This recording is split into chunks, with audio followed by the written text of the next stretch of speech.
সকালেই প্রথমে উপাসনা মন্দিরে এসেছিলাম। তো এখানে আমাদের মন্দিরের উপাসনা হলো, আমরা উপাসনা করলাম। এরপর আমাদের মাধবী বিতানে একটা অনুষ্ঠান হবে, জন্মোৎসবের অনুষ্ঠান, সেখানে আমরা অ্যাটেন্ড করব।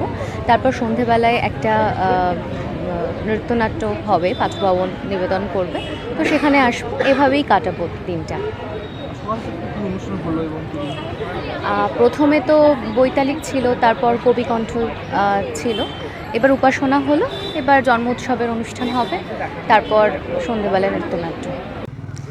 आप लोग तो सब जानते हैं आज कवि गुरु रविंद्रनाथ जी के जन्मदिन है। मुझे यहाँ आके बहुत अच्छा लग रहा है। मुझे जो फील हुआ था कि ओडिशा से विश्व भारती में आना एक तरह का सुकून मिल रहा है। सुबह से ही प्रोग्राम चल रहा है, 7 बजे से कांच मंदिर में प्रोग्राम था, अभी म्यूजियम में भी प्रोग्राम है, शाम को भी नृत्य है। आके बहुत अच्छा लग रहा है। আজকে সকাল থেকে এখানে বৈতালিক হয়েছে, সেটা সকাল 5টায় শুরু হয়েছে।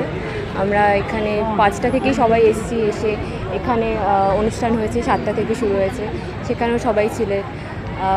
অনেক ধরনের রবীন্দ্র ঠাকুরের অনেক কথা আমরা জানতে পেরেছি, অনেক গান রবি ঠাকুরের গলায় কবিকণ্ঠ হয়েছে।